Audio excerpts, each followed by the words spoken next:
Euzubillahimineşşeytanirracim. Bismillahirrahmanirrahim. Elhamdülillahi Rabbil alemin. Esselatu vesselamu ala Resuline Muhammedin ve ala alihi ve ashabihi ecmain. Hazreti Hatice'nin Peygamber Efendimizin hayatında gerçekten bir özne gibi durup onu her halde destekliyor, her halde davasına sahip çıkıyor olması ve uzun süren evliliklerinin belki de dediğimiz gibi maddi işler veya maddiyat üzerine değil de manevi ve ilahi sahiplere bağlı olduğundan dolayı çok güzel bir evlilik geçirdiklerini görüyoruz. Bunun yanında hayatının devamında bakacak olursak belki de hayatının Resulullah Aleyhisselam'la en önemli boyutu Hira mağarasında geçen olaydan sonra Hazreti Hatice'nin ona çıktığı destekti.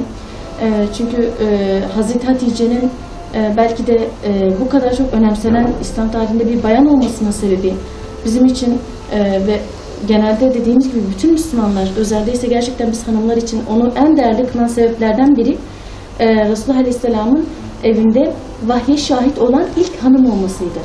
Çünkü gerçekten İslam tarihinde vahiy inen ilk evin ilk hanımı ve Resulullah Aleyhisselam'ın ilk hanımı olmakla kübra sıfatıyla İslam tarihinin en güzel yerine de oturmuştur. Hazreti Resulullah Aleyhisselatü Vesselam Hira mağarasına daima gidip geliyordu. Hatta gidiş gelişlerinde bazen 2 gün bazen 3 gün kaldığı oluyordu. Hazreti Hatice bunu hiçbir zaman zemetmemişti. Hiçbir zaman gidiyor ve bir daha gelmiyor demiyordu. Bu üstün anlayışa sahipti her zaman. Ve daima o gittikten sonra büyük bir fedakarlıkla arkasından ya tanıdık birini gönderiyordu. Onu koruyabilmesi için, ona gelecek kötülüklerden, ona yalnız kalmasından ve yalnızlığın zorluğundan onu kurtarabilmek için bir kişi gönderiyordu. Veya kendisi bizzat gidiyor günlerce hani aç susuz bir şekilde Resulullah Aleyhisselam'ı uzaktan seyrediyordu. Ve çok ince düşünceli olmalı ki Hazreti Hatice ona bunu sezdirmiyordu. Hiç rahatsız etmiyordu. İbadetlerinden onu alıkoymuyordu. Arkadan onu seyrettiğini ona sezdirmiyordu. Ki o da Resulullah Aleyhisselam'ın o anda Rabbine olan tefekkürü, onun Allah-u Teala ile olan bağını kuvvetlendirmesini görüyor. Ona olan bağlılığı ve hayranlığı bir kat daha artıyordu. Çünkü Resulullah Aleyhisselam'ın bulunduğu yer Hira mağarası Mekke'den yani Kabe'yi tam olarak görebilecek bir yerde kurulu. Ve dağdan şehri gözetlemek Resulullah Aleyhisselam'a farklı bir hal veriyordu. Aynı zamanda Allah-u Teala'nın büyüklüğünü ve tefekkürü seyretmek onda daha çok derin bir anlayışa sahip kılıyordu Resulullah Aleyhisselam'ı. Ondan dolayı Hira mağarasına çekilme dönemi inziva dönemi diyoruz zaten buna. İnzivası peygamberlikten önceki döneme rast geliyor. Burada da belki dikkat etmemiz gereken şu da var. İşte biz Müslümanlara hani yine bir sünnet ortaya çıkıyor, tefekkür sünneti. Hani biz Müslüman bayanlar veya biz Müslümanlar bunu adet haline getirmemiz lazım. Tefekkür sünnetini adet haline getirmemiz lazım. Belki de hani bir günün sonunda günlük hayatımızda 24 saatlik bir günümüzde acaba hani o bir günü nasıl geçirdik? Hani Allah'ın razı olacağı şekilde mi? İbadet ederek mi yoksa dünyaya dalarak mı? Bunun tefekkürünü yapmak lazım. Ve bunu adet haline getirmek lazım. Her gün yaptığımız tefekkür muhakkak ki hatalarımızı azaltacaktır. Yani bütün peygamberlere baktığımız zaman bütün peygamberlerin sünnetinde tefekkür var.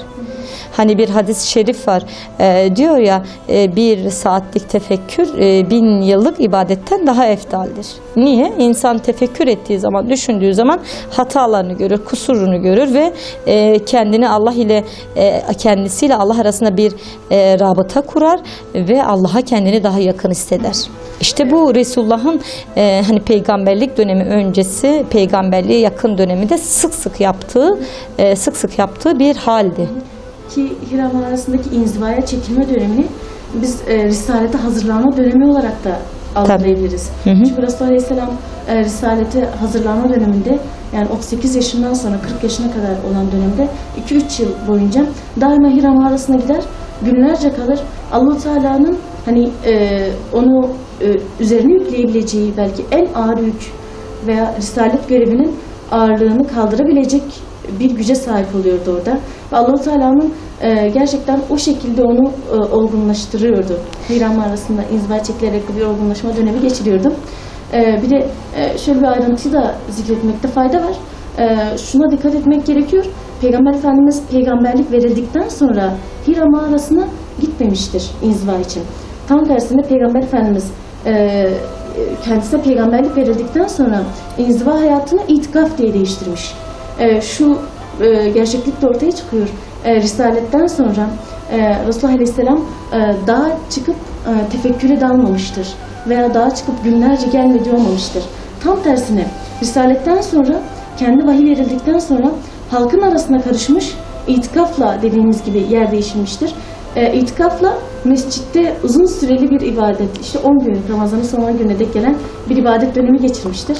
Şimdi hani Hazreti Hatice radıyallahu anh'ın hayatında gözümüze çarpan bir unsur daha, mesela Resulullah sallallahu aleyhi ve sellem itikaf dönemindeyken Hazreti Hatice hiçbir zaman onu engellememiş. Yani gitmesi için, çünkü bazen gidiyordu, günlerce gelmiyordu. Onu engellememiş, yoluna taşlar koymamış. Bilakis onu gizlice takip etmiş. Hani bunu ona sezdirmemiştir. Rahatsız olmasın diye, ibadetini kesmesin diye Resulullah, Hazreti Hatice validemiz bu halini bu şekilde yapmıştır. İşte Müslüman hanımlar da, biz Müslüman hanımlara düşen eşlerimizde böyle bir hal varsa, İslam davası uğrunda çalışan eşlerimiz var ise, eğer eşlerimiz hani dava uğrunda gidip gelmiyorlarsa veya çalışıyorlarsa, hani bizi ufak ihmallerini de kendi gücümüzle, kuvvetimizle aşmamız lazım. Hani nasıl ki Hazreti Hatice radıyallahu anha peygamberin bütün çektiği sıkıntıları, dertleri, cefaları, onun yükünü omuzlaması, nasıl ki o sıkıntıları bir sünger gibi kendi yüreğini, kendi içine çekiyor ise, Resulullah'ın yükünü hafifletiyorsa, biz Müslüman bayanlara düşen de eşlerimizin böyle bir hali var ise eşlerimizin yükünü hafifletmek. Muhakkak doğrudur. Resulullah Aleyhisselam Hira'ya dediğiniz gibi gidiyordu.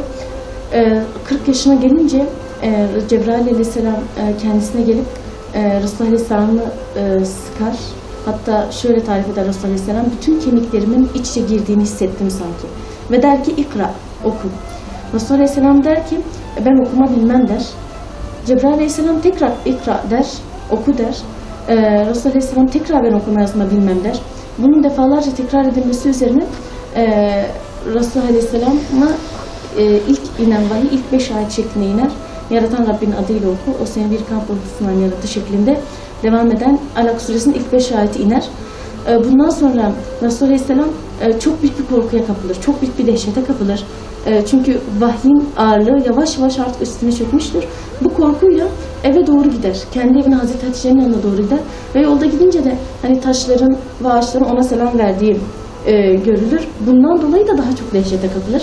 Bu halde eve gidiyorken Hazreti Hatice'yi onu görür. Hazreti Hatice Resulullah'ın bu halini evlilik müddeti içerisinde ilk defa böyle görmüştür. Resulullah Aleyhisselam'a sorar, ne oldu sana? Peygamber Efendimiz hani o kadar korkmuş olmalı ki, ey Hatice der, benim başıma gelenin ya kötü bir düş ya da bana cinlerin musallat olmasından korkuyorum der. Evet. Hazreti Hatice bu durumda hani başından ne geçtiğini sormadan önce, hiçbir şey demeden önce güvenle, sadakatle eşine şunu söyler: halbuki başından geçenleri daha bilmiyordur. Der ki, o kadar ki eşinden emin, eşine güveniyor ve eşinin nasıl bir ahlaka sahip olduğunu aslında biliyor. Doğrudur. Bilerekten şu cevap veriyor: ben diyor, ya Resulullah, ey Ebel Kasım diyor, sana cinlerin musallat olacağını zannetmiyorum diyor. Çünkü diyor, sen diyor daima akrabanı gözetir, sen daima fakirlere ve muhtaçlara yardım eder, sen daima acizlerin hakkını gözetir ve sen daima misafire hizmet eden ve ikramda bulunan birisin. Sen bu haldeyken ve sen üstün bir ahlakla, mükemmel bir ahlakla şereflendirmişken Allah-u Teala seni asla bu hale düşüp seni rezil rüsva etmez ve sana cinlerin musallat kılmaz diyor.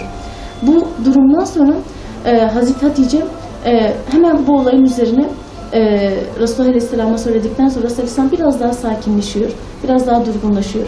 Hani İblis Hak'ın rivayeti vardır. Ne zaman ki Resulullah Aleyhisselam zayıf ve güçsüz olduğunu hissettiği anda Hatice radıyallahu anh daima onu sözleriyle güçlendirmiştir. Hani şey var, Resulullah Hazreti Halime'nin yanında, süt annesinin yanında çok büyük bir şefkatle, merhametle büyüyor. Yani Hazreti Halime'nin ona karşı tavırları, daha sonra dedesinin himayesi, amcasının himayesi, daha sonra Hazreti Hatice'nin evliliği.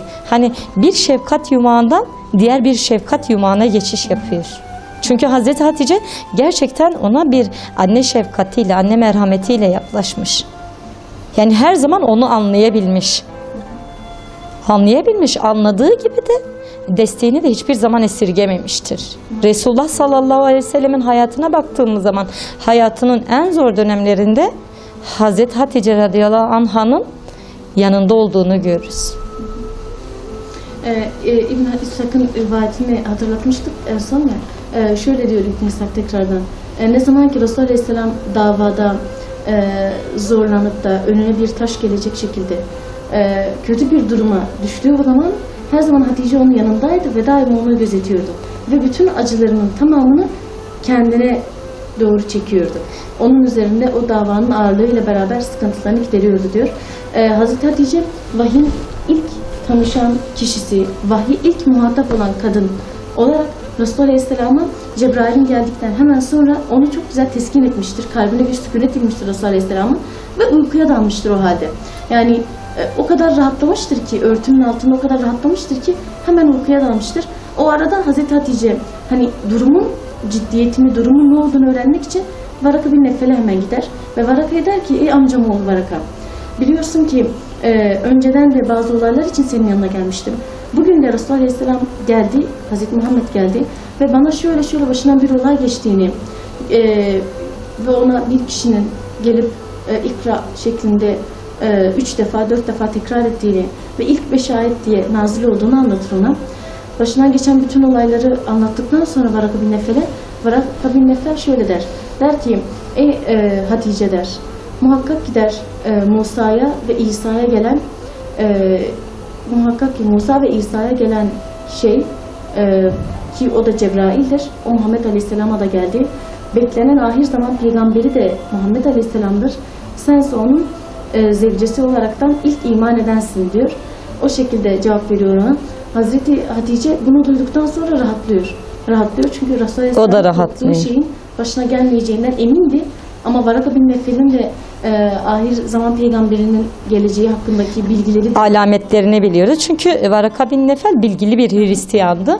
Hristiyanlar olsun, Yahudiler olsun zaten ahir zaman peygamberinin nasıl bir vasıflara sahip olduğunu biliyorlardı. Hatta Yahudiler kendi öz çocuklarından bile ahir zaman peygamberin vasıflarını daha iyi biliyorlardı.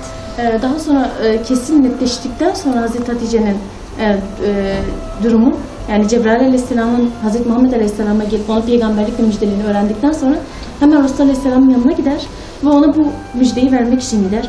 Resulullah Aleyhisselam'ın yanına gidince der ki sen Allah'ın peygamberisin der. Ahir zamanda beklenen peygamber sensin. Çünkü ahir zaman peygamberinin geleceği de Arap toplumuna yabancı bir şey değildi. Konuşulan bir şeydi. Yani Arap toplumu beklenilen bir olaydı. Beklenilen bir olaydı. Arap milleti o zamanın da yaşayanların tamamı biliyordu ki bir peygamber zuhur edecek ve bu peygamber de Arapların içinden nüfuz edeceğini biliyorlar. Yahudiler kendilerinden çıkacağını peygamberin, ama Arap Yarımadası'ndakiler ise bir peygamberin beklentisi içindeydiler. O yüzden bu olay çok fazla onlar için beklenmedik veya yabancı bir olay değildi. Resulullah Aleyhisselam'ın peygamberliğini netleştirdikten sonra, yani kesin peygamber olduğunu Hazreti Hatice ona söyledikten sonra Varaka bin Neffel'in ona verdiği bilgiler doğrultusunda Peygamber Efendimiz rahatlar ve Hazreti Hatice der ki o melek tekrar gelince bana haber ver der. Bu sözünden hemen sonra Resulullah Aleyhisselam'ın üzerine bir ağırlık çöker ve terler. Bu arada da Müddessir suresinin ilk 5 ayeti nazil olur. Ya eyyuhel müddessir, ey örstemürne, kum fenzir, kalk ve sen uyar, insanlar uyar. Ve Rabbike fekebbir, ve Rabbini büyükle. Ve siyabeke fatahhir şeklinde elbiseni de temizle şeklinde inen ayetler nazil olur. Bu ayetler nazil olduktan sonra Resulullah Aleyhisselam artık hafiflemiştir, rahatlamıştır.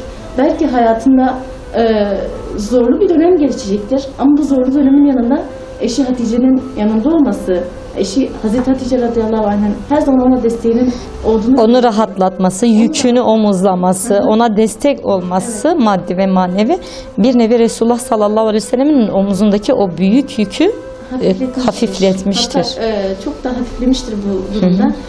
İlk vahiy ile beraber böyle bir Hazreti Hatice'nin çok güzel örnekliğini gördük tekrardan.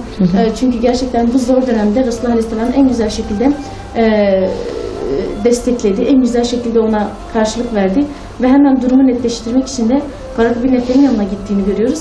Yine bunun yanında mesela peygamberlik zamanından sonraki dönemlerde boykotta da Hazreti Hatice'yi Peygamber Efendimiz'in yine yanında görüyoruz. Boykot dönemi gibi hani 3 yıllık süren bir dönemde Hazreti Hatice yaşı 60 küsur olmasına rağmen, 63-64 civarı olmasına rağmen Resulullah Aleyhisselam'ın yanına gidiyor. Onunla beraber boykot dönemini geçiriyor. Ve dikkat edilmesi gereken bir şey var ki Hazreti Hatice belki çocukluğundan, hatta doğduğundan beri gençlik döneminde gerçekten rahata, feraha, servete ve her türlü maddi imkana sahip olan biri olarak Peygamber Efendimizle evlendikten sonra özellikle şu boykot döneminde bütün zahmetlerin belki en zor ve çetin olduğu zamanda Resulullah Aleyhisselam'ın yanına tekrar gider. Yani şöyle bir tarif edilir. Yani bütün rahatlığı ve bolluğu elinin tersiyle itip Allah Resulü'nün, eşinin olma şerefine nail olabilmek ve gerçekten bu davada ona yardımcı olabilmek için bütün rahatlığı elinin tersiyle itmiştir Hazreti Hatice. Boykot döneminin ki en zorlu dönemin şu kelimeyle ifade etmek belki yerindedir.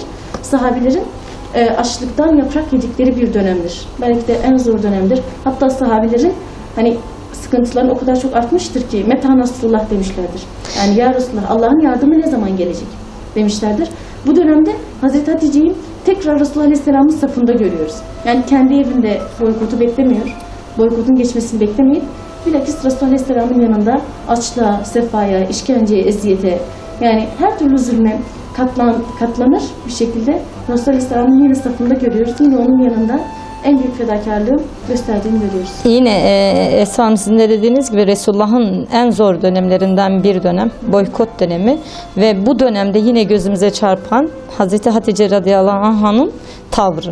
Yani eşini bir an bile yalnız bırakmaması, rahatlığı, huzuru bir köşeye bırakıp eşinin yanında bulunması, hem de yaşının ileri derecede olması bunları engellememiştir. Yani eşinin yanında bulunmuştur, eşine destek olmuştur, eşinin yanında olduğunu ona hissettirmiştir. Son olarak Hazreti Hatice'nin Resulullah Aleyhisselam'ın hayatındaki özel yerinden bahsediyorduk. O şekilde devam edelim istiyorsanız. Resulullah Aleyhisselam Hazreti Hatice'nin gerçekten çok fazla önem verirdi. Aynı zamanda Hazreti Hatice de Peygamber Efendimiz'e çok ilgiliydi, çok özel bir şekilde davranıyordu. Hatta Hazreti Hatice'nin şu hareketinden bunu çok da rahat anlayabiliriz. Hazreti Hatice radıyallahu anh'a dediğiniz gibi 400 tane sari işleri için, ticaret işleri için hizmetkarı, yardımcısı olmasına rağmen Resulullah Aleyhisselam'ın özel işlerini kendisi yapardı. Bütün işlerini kendisi yapardı ve bundan çok da büyük bir zevk alırdı. Bunun yanında mesela Resulullah Aleyhisselam davetin ilk yıllarında tebliğe çıkıp da insanları gerçekten İslam'ı tebliğ edip onlara imanın, İslam'ın güzelliklerinden, cennet ve cehennemden bahsedip insanları doğruya, iyiye, güzele ve İslam'a davet ettiği yıllarda ki Mekke sıcağının kavurucu sıcaklığında davet edince Hazreti Hatice de onun yanındayken yanında olan bir yardımcısı Hazreti Hatice'nin der ki ey Hatice sen gel de şu gölgeye biraz. Güneş çok sıcak. O yüzden şu kenara geçelim de gölgede kal demesine rağmen Hazreti Hatice çok güzel şu cevabı vermiştir. Ne diyorsunuz sen demiştir. Resulullah sıcakta İslam'ı davet ediyorken ben nasıl gölgede kalırım demiştir. Yani o nasıl o haldeyken ben daha çok rahat edebilmek için gölgeye çekilirim diye cevap vermiştir. Yani Resulullah Aleyhisselam'ın her haliyle hemhal olmuştur. Yani dertlendiği zaman onunla beraber dertlenmiştir. Sıcakta, kavurucu sıcakta tebliğini yapınca kendisi istediğim yerde de oturmayı hani zemmedilecek bir davranış olmasa bile yine de sıcakta onunla beraber kalmıştır. Aynı zamanda hani sevincine ortak olmuştur. Mutluluklarına da ortak olmuştur bunun yanı sıra. Hazreti Hatice radıyallahu anh'ın hani büyük bir servet içerisinde olması, soylu bir aileden, asil bir aileden gelmesi bunları hiçbirini yapmasına engel olmamıştır. Evet. Engel olmamıştır. Hani eşinden 15 yaş büyük olmasına rağmen eşine karşı son derece saygılı, sevgili, hürmetli, nazik ve o yüce şahsiyetinden dolayı son derece saygılı bir bayandı. Eşine karşı son derece saygılıydı, nazikti ve yani malını zaten vermişti Resulullah sallallahu aleyhi ve selleme. Bunun yanında gönlünü de Resulullah sallallahu aleyhi ve selleme vermişti. İşte Resulullah sallallahu aleyhi ve sellem onun hakkında şöyle buyuruyor. Diyor ki Allah-u Teala bana ondan daha hayırlısını vermedi. Daha hayırlı bir eş vermedi. Herkes beni yalanlarken o beni doğruladı. O malıyla, canıyla beni destekledi diyor.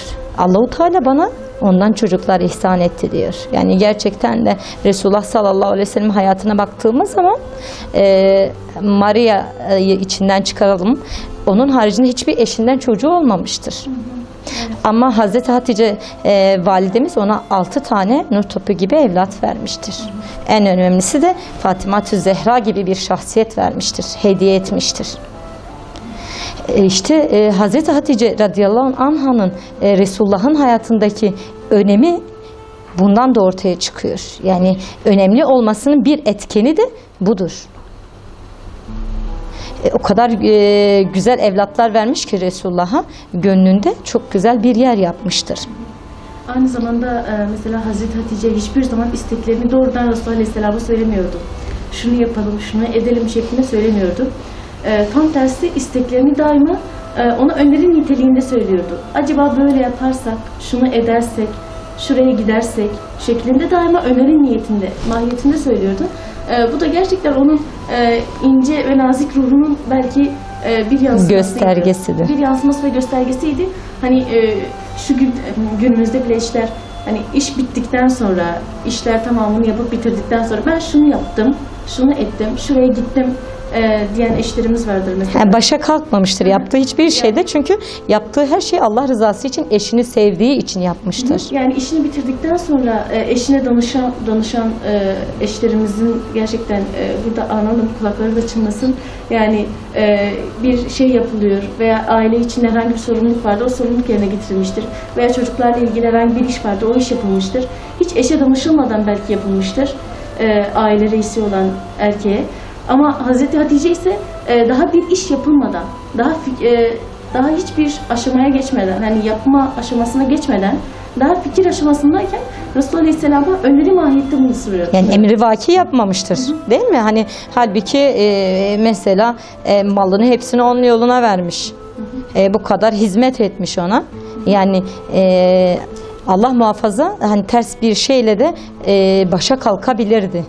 Ama Hazreti Hatice radıyallahu anh'ın o üstün faziletlerinden dolayı kesinlikle bu şekilde davranmamıştır. Hani Resulullah sallallahu aleyhi ve sellem inzivaya çekildiği dönemlerde hani Hira mağarasına gidiyor, sürekli gidiyor. Biraz önce de bahsettiğiniz gibi ibadet ile meşgul olduğu dönemlerde Hazreti Hatice bir gün gidiyor, 3 gün boyunca Resulullah sallallahu aleyhi ve sellem mağaradan çıkmayınca Hazreti Hatice orada bekliyor. Orada Resulullah çıkıncaya kadar bekliyor. Bu duruma tabi Cebrail aleyhisselam da şahit oluyor. Cebrail aleyhisselam da şahit oluyor ve bir gün Cebrail aleyhisselam Peygamber Efendimiz sallallahu aleyhi ve sellemin yanına geliyor. Ve Peygamber Efendimiz sallallahu aleyhi ve sellem diyor ki, Allahu Teala diyor Hazreti Hatice'ye diyor selam gönderdi. Benden, Allah'tan benden Hazreti Hatice'ye selam söyle diyor. Allah Resulü sallallahu aleyhi ve sellem Hazreti Hatice'yi yanına çağırıyor ve diyor ki Allah sana selam söyledi diyor. Allahu Teala sana inciden bir köşk yaptı diyor. Tabi burada Hazreti Hatice radıyallahu anh hemen cevap veriyor. Selamına karşılık selam verecek ama selamına şu şekilde cevap veriyor. Diyor ki innallâhe huvesselam. Allah selamın ta kendisidir diyor. Yani o üstün ahlak zekasından dolayı bu şekilde cevap veriyor. Yani ben de Allah'a selam söylüyorum cevabını vermiyor. Diyor ki Allahu Teala selamın ta kendisidir diyor. Diyor Cebrail'e de selam olsun, Muhammed'e de selam olsun diyor. Burada yine Resulullah sallallahu aleyhi ve selleme sevgili eşinin cennette inciden bir köşkünün olduğunu müjdesi veriliyor. Zaten aslında Resulullah sallallahu aleyhi ve sellemin evinde bulunmakla Hazreti Hatice'ye dünyada bir cennetlik ev verilmişti. Çünkü onun evi vahyin eviydi. Sürekli yer ile gök arasında irtibatı sağlayan bir evdi. Meleklerin uğradığı bir evdi. Resulullah'ın Allahu Teala ile hasbihal ettiği bir evdi. Böyle bir ev zaten cennet evlerinden bir evdir. Allahu Teala hepimize böyle bir ev nasip etsin inşallah. Şunu da söylemeden edemeyeceğim. Şimdi Hazreti Hatice'nin fazileti gerçekten faziletlerle süslenmiş ve gerçekten en üstün vasıflarla bezenmiş olan Hazreti Hatice aslında ancak bir peygamber eşi olabilirdi. Ve gerçekten de bir peygamberin yanında çok yakışır bir şekilde duran bir eş. Yani makamını hak etmişti diyorsun. Hı hı. Resulullah'ın yanında dedik ki Hazreti Hatice'nin yeri çok büyüktü. Çok önemli bir yerdeydi. Hani hatta onun vefatından sonra da bu hali devam etmiştir. Bu hali devam etmiştir ve bu hali devam etmesi diğer eşlerinin kıskançlığına da sebebiyet vermiştir.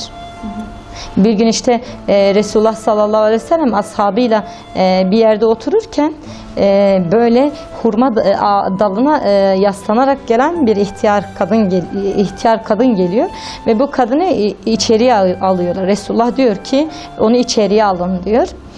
Ashab tabi bu ihtiyarı kadını tanımıyor. Resulullah onu görünce ayağa kalkıyor.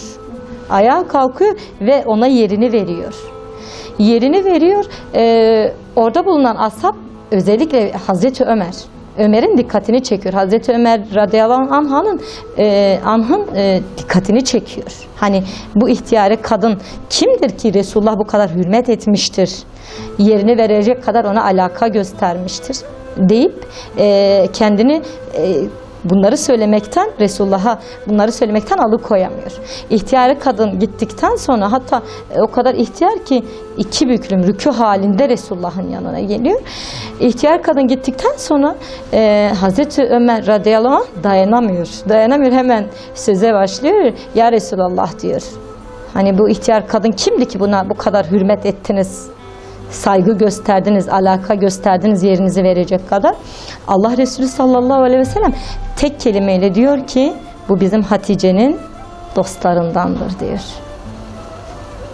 Yani Hazreti Hatice radıyallahu anh'ın yeri Resulullah'ın yanında o kadar büyüktü ki onun vefatından sonra bile onun dostlarına bile bu şekilde muamele ediyordu. Yani hani bir düşünelim. Hani kafamızda tasarladığımız zaman, düşündüğümüz zaman Resulullah'ın sevgisinin, Resulullah'ın gönlünde Hazreti Hatice'nin sevgisi o kadar büyükmüş ki, o kadar güzel nakşetmiş ki Hazreti Hatice validemiz sevgisini Resulullah'ın gönlüne, onun vefatından sonra onun dostlarına bile bu şekilde muamele etmiştir. Yine herkese başka bir örnekte Resulullah Aleyhisselam hicret ettikten sonra Medine'ye Hazreti Ayşe'nin yanındayken bir ses işitir. Bir anda heyecanla ayağa kalkar. Hazreti Ayşe şaşırır. Ya Resulullah ne oldu? Niye böyle ayağa kalkıyorsun? Peygamber Efendimiz der ki bu halinin sesidir. Bu halinin sesidir. Hazreti Ayşe der ki hali kim? Der ki bu hali Hazreti Hatice'nin kız kardeşidir. Bilmez misin der. Hatta bazı rivayetlerde işte halinin sesini duyduğu zaman Allah Resulü sallallahu aleyhi ve sellem Hazreti Hatice'nin sesiyle karıştırıyor.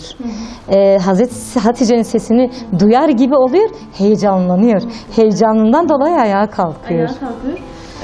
Ayağa kalkınca Hazreti Ayşe diyor ki sen diyor Kureyş'in diyor yaşlılarından olan ve ağzında hiç dişi kalmamış olan Hatice'yi diyor bu kadar bağlılığına ve bu kadar onu yad etmene sebep olan şey nedir?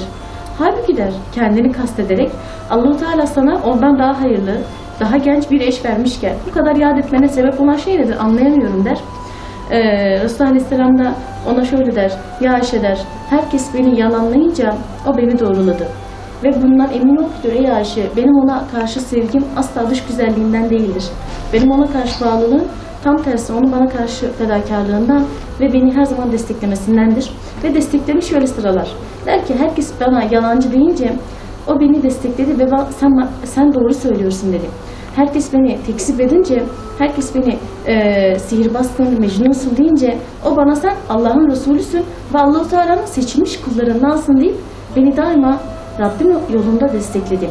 Ve herkes benden malını esirgerken hiç kimse bana malını esirgemeyi bırak mal satmazken boykot yıllarında o beni malıyla destekledi ve malını ayağımın önüne serdi. Hatta malından öte canını da ayağımın önüne serdi. Ve diyor ki herkes de bana yüz çevirip sırtını dönmüşken o bana dedi ki üzülme. Allah-u Teala eğer seninle ise o seni koruyacaktır dedi. Ve bana dedi ki sen dedi Allah'ın Resulüsün ve Allah-u Teala seni bir ümmete gönderdiğim. Bu sıkıntılar gelecek ki bir gün geçecek ve ardından çok güzel bir ferahlığa kavuşacaksın şeklinde beni her zaman destekledi. Ve Allah-u Teala benden sadece bana ondan çocuk nasip etti şeklinde onu över. Hazreti Ayşe bunu duyduktan sonra bir daha onu kötü yad etmeyi aklının ucundan bile geçirmez bundan sonra gerçekten Hazreti Hatice'ye karşı onun da içten içe bir saygısı hareketlenir. Hani burada Hazreti Hatice radıyallahu anh'ın hani dış görünüşünden dolayı Allah Resulü sallallahu aleyhi ve sellemin bağlılığının ondan olmadığını, hani biz Müslümanlar da evlilik söz konusu olduğu zaman veya evlilikten sonraki hallerde hiçbir zaman karşılıklı, bu ister erkek için olsun ister bayan için olsun, dış görünüşe fazla önem verilmemesi gerektiğinin yine bize bir göstergesidir. Yani hani dedik ya ilk baştan da, tamamen Hazreti Hatice radıyallahu anh'ın hayatı tamamen ibretlerle ve bizim için örneklerle dolu bir hayattır. Bundan sonra mesela herkese yıllar geçtikten sonra Bedir Savaşı'nda esirler alınır ve bu esirleri Resulullah Aleyhisselam fidye karşılığında salıvereceğini bildirir. Kureyş'teki herkes bir miktar elinde parayla, bir miktar herhangi bir malla gelir ki esirlerini tekrar geri alsınlar diye. Bu gelenler arasında Hazreti Zeynep de var. Hazreti Zeynep'in de Kureyş esirlerini almasına gelmesindeki amacı eşi Asbir Rebi esirler arasındadır ve onu salıverilmesi için kendisini Hazreti Hatice'nin düğününde taktığı gerdanlığı getirir. Hazreti Resulullah'a, arkadaşlarına yani sahabilere verir. Sahabiler o gerdanlığı Resulullah Aleyhisselam'a getirir, der ki kızınız Zeynep elinde bir gerdanlıkla bize geldi. Bu gerdanlık karşılığında da eşi Asbir Rebi'nin salıverilmesini istiyor der. Peygamber Efendimiz eline gerdanlığı alır. Gerdanlığı aldıktan sonra çok duygulanır. Çünkü o gerdanlığın yıllar öncesinden eşi Hazreti Hatice'ye ait olduğunu, onun düğününde Hazreti Zeynep'e hediye ettiği hatıraları canlanır kendisinin üzerinde. Bunun üzerine duygulanır ve sahabilere şöyle teklifte bulunur. Sizler bu gerdanlığı tekrar Zeynep'e verseniz ve Zeynep'in eşini de salıverseniz olur mu der. Sahabiler de Resulullah Aleyhisselam'dan gelen bu teklifi kabul ederler. Anamız babamız sana feda olsun ya Resulallah, nasıl olmasın ki? Derler aynı şekilde. Yine mesela herkese buna benzer başka bir olay Mekke'nin fethinde, ki Mekke'nin fethinde Hazreti Hatice validemizin vefatından 10 sene geçmiştir. 10 sene sonra Hazreti Resulullah Aleyhisselam Mekke fethediliyor. Belki de uzun süredir beklenen eski yurda dönüş, akrabalara dönüş, eski topraklara dönüş, vatanına tekrar geri dönme şeklinde bir sevinç var sahabinin arasında. Resulullah Aleyhisselam bu kadar sevinç içinde, bu kadar rahatlık içinde olan sahabinin sevincine hiç ortak olmadan da direkt gider Hazreti Hatice'nin kabrinin yanına. Onun kabrinin yanına gider. Çünkü onun için önemli olan Hazreti Hatice ile o anda ruhi bir ünsiyet kurmak. Onun yanına gidip gerçekten o sükuneti onda bulabilmek. Gider ve o anda Mekke'nin fethinde, ki kan dökülmeden fethedilmiştir, fethini, karargahı orada kurar ve fethini oradan izler. Mekke fethedilene kadar, sonuna kadar orada Hazreti Hatice'nin kabrinin olduğu yerde karargahını kurup oradan seyreder müminlerin sevincini.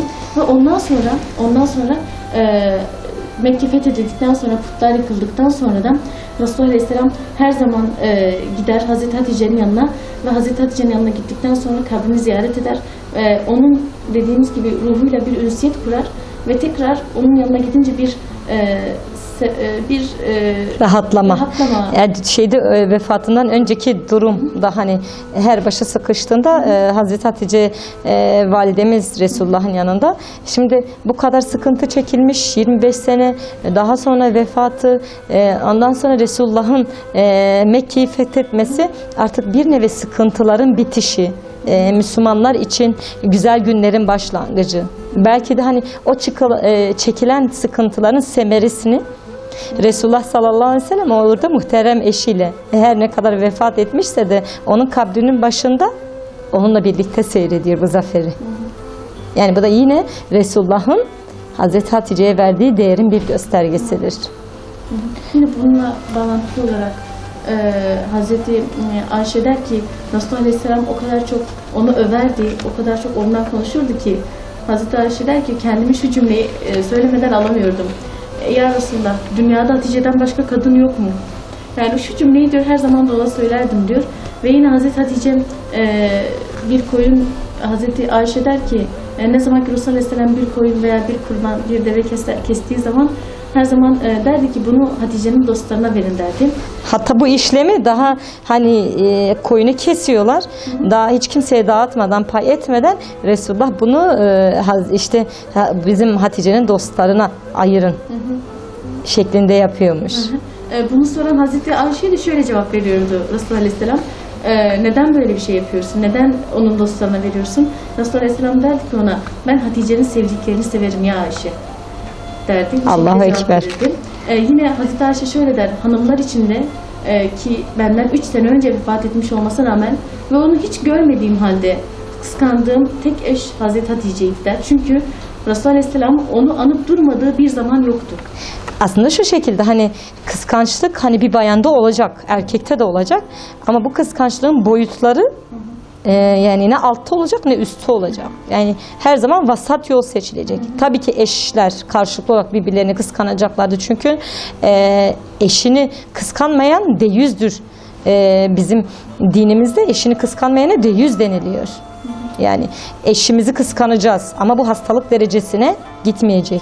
Hani hastalık derecesine gittiği zaman yuva çatırdar. Ama hani bu vasat yolda oldu mu evliliğin temeli güçlenir, sağlamlaşır. Gerçekten Hazreti Hatice'nin hayatı dediğimiz gibi ibretlerle doludur. Yani anlatmakla bitmez. Hani örnek vermekle, misal vermekle Hazreti Hatice'nin hayatı bitmez. Ama Hazreti Hatice hani o kadar ondan bahsediliyor ki onun vefatından sonra bütün bunları hepsini hak eden bir hanımdı.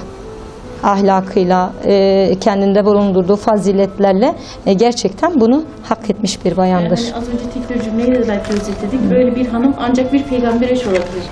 Resulullah sallallahu aleyhi ve sellem'le birliktelikleri dediğimiz gibi 25 yıl sürmüştür. Hazreti Hatice'nin hayatı tamamen bize örneklik teşkil edecek bir hayattır. Biz Müslüman bayanlara Hazreti Hatice validemiz rahatsızlanır.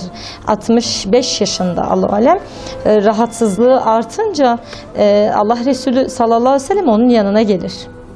Onun yanına gelir ve hayat arkadaşına der ki hani senin çektiğin o sıkıntıyı nasıl kendi üzerime alabilirim? Çünkü bir ömür boyu 25 senelik hayatları boyunca birliktelikleri süresince Hazreti Hatice bütün sıkıntıları kendi üzerine almıştır Resulullah'ım.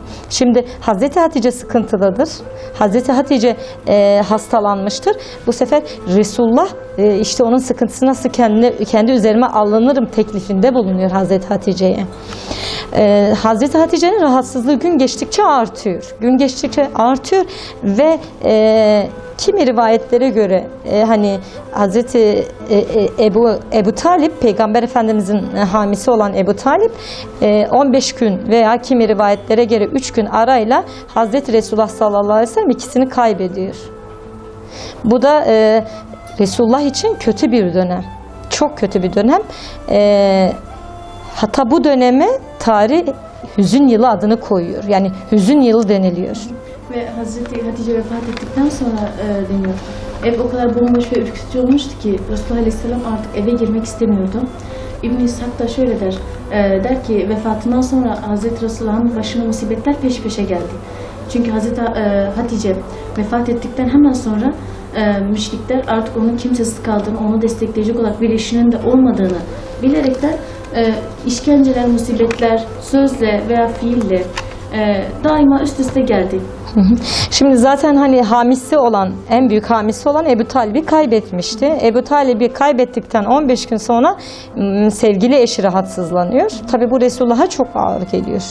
Çok ağır gelir ama işte Hazreti Hatice'nin hastalığının artması hani vefatının bir işareti. Daha sonra Hazreti Hatice validemiz Ramazan ayına girdikten sonra belirli bir süre sonra vefat ediyor.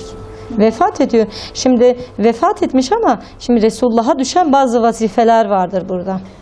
Yine mesela müşriklerin ona eziyetleri gittikçe artıyordu. Özellikle düşmanlarının eziyet ve işkenceleri dediğimiz gibi çok fazla artıyordu ve onlar bir ümide kapılmıştılar. Artık Resulullah'ın bitme dönemi geldi. Artık onun davetini gelmeyecek, bitecek şeklinde bir şeye kapılmışlar, ümide kapılmıştılar. Yalnız bilmiyorlardı ki belki şunu. Gerçekten de tarihte belki çok önemli bir söz olarak da tarihe geçmiştir bu. Gerçekten fecirden önceki zulmet, yani zulmetin en karanlık olduğu zaman fecrin en aydınlık olduğu zamana en yakın zamandır. Yani bunu unutmuşlar gerçekten. Çünkü Hazreti Hatice'nin vefatından hemen sonra Resulullah Aleyhisselam'ın daveti daha da yayıldı, daha da genişledi. Halbuki onlar zulmetin en karanlık dönemi olarak görüyorlar. Halbuki Allah-u Teala ne yaptı? Fecrin en aydınlık dönemine doğurdu o zaman zümretin karanlığı. Doğrudur. Şimdi Hazreti Hatice tabii vefat etti. Vefatı Resulullah'ı çok üzdü dedik. Ama hani orada kefenleme işleminin, defin işlerinin yapılması gerekiyor. Bu da Resulullah'a düşüyordu. Hani Resulullah'ın gönlü yaralıydı, buruktu. Gözleri belki de yaşlıydı ama defin işlerinin yapılması lazımdı. Kefenleme işlemlerinin yapılması lazımdı. Kefenleme işlemlerine başladığı zaman Cebrail nazil oluyor. Cebrail aleyhisselam nazil oluyor ve ona diyor ki Allah-u Teala sana selam söyledi diyor. Ve Hazreti Hatice'nin diyor kefenleme işleri bizlere ait. Bizlere aittir diyor ve kefeni de diyor cennet kumaşlarından olacaktır diyor. Şimdi burada Resulullah sallallahu aleyhi ve sellemin yükü biraz o kederi, üzüntüsü, sıkıntısı biraz hafifliyor. Niye diyeceksin? Çünkü Allah-u Teala ona sevgili eşine cennetten kefen gönderiyor. Kefen gönderir. Bu da Resulullah'ın acısını biraz dindiriyor. Kefenleme işlemi bittikten sonra Resulullah bizzat kendi elleriyle onu toprağa koyuyor ve toprağa koyduktan sonra gönlü bir yaralı bir şekilde evine geri dönüyor. Yine mesela şunu da ekleyelim. Hazreti Hatice çok ağır hastalanınca Resulullah Aleyhisselam onun yanına geliyor. Yanına oturduğu zaman yatağının önünde diyor ki ey Hatice diyor çok acı çektiğini görüyorum diyor. Acaba ben ne yapsam da senin acını hafifletsem? Acaba ne söylesem de senin acını daha da gidersem diyor. Hazreti Hatice bakıp söylüyor ki muhakkak diyor ey Hatice başımıza gelen birçok kötü olaydı diyor. Hepsinde diyor bir hayır olacaktır diyor. Senin vefatınla da diyor büyük bir hayır vardır bize diyor. Ve diyor ki Allah-u Teala sen biliyor musun diyor. Allah-u Teala seni benimle diriltecektir. Seni İmran'ın kızı Meryem'le, Musa'nın kardeşi Gülsüm'le ve Firavun'un hanımı Asiye ile beraber diriltecektir. Maşallah. Ve en önemlisi seni benimle beraber haşredecektir diyor. Ey Hatice diyor. Bu da benim sana müjdem olsun. Bunu duyduktan sonra yani şu halde bile eşler arasındaki diyalog ne kadar güzel. Yani bir eş için en güzel yani en güzel hallerden biri herhalde eşinin cennetle müjdelendirilmesi. Cennetle müjdeleniyor. Müjdelendikten sonra şunu söylüyor ona. Bir de biliyor musun ey Hatice diyor. Allah-u Teala diyor sana cennetten bir köşk verecektir diyor. Ve yakında biz de sana kavuşacağız diyor. Ve Hazreti Hatice diyor ki çocuklarım da benimle gelecek mi? Evet diyor çocuklarım ve ben hep beraber geleceğiz diyor. Ve yine vefat ettikten sonra Hazreti Hatice sahabiler bir gün Resulullah Aleyhisselam'a soruyor. Diyor ki ya Resulullah Hatice'nin vefatıyla çok fazla bitap düşmüşsünüz. Neden bu kadar üzülüyorsunuz der. Ki bu demek oluyor ki sahabiler gerçekten Resulullah Aleyhisselam'ın kalbindeki o üzüntüyü dışa yansıtacak şekilde çok fazla üzüldüğünü sezmişlerdir ki şu soruyu sormuşlardır. Resulullah Aleyhisselam da şu cevap verir sahabeye. Çünkü Hatice benim evimin hanımı ve çocuklarımın annesiydi der. Yine buna benzer bir olay yaşanıyor. Hazreti Fatıma Peygamber Efendimiz'in kızı bir gün annesini çok özleyip Resulullah Aleyhisselam'a der ki ey babacığım der ben annemi çok özledim annem şu anda nerededir der. Resulullah Aleyhisselam da der ki senin annen şu anda cennette bir köşktedir. Peki diyor ki o köşk neydendir? Hazreti Fatıma'ya der ki ey babacığım o köşk nedendir? O da der ki kamıştandır. Hazreti Fatıma da der ki babacığım der acaba o bizim bildiğimiz kamış mıdır? Ondan mıdır der. Resulullah Aleyhisselam der ki hayır kızım o mercanla, yakutla ve inciyle süslenmiş bir kamışın içinde şu anda bizi seyrediyor ve bizi bekliyor der. Allahu Ekber. Ve kızının kalbini şu şekilde teskin eder. Allah-u Teala bizleri de onların yolundan ayırmasın inşallah. Allah-u Teala bizleri, biz Müslüman bayanları onların ahlakıyla ahlaklanan insanlardan eylesin veya o yola aday insanlardan eylesin inşallah. Allah'a emanet olunuz. Esselamu Aleyküm ve Rahmetullahi ve Berekatuhu.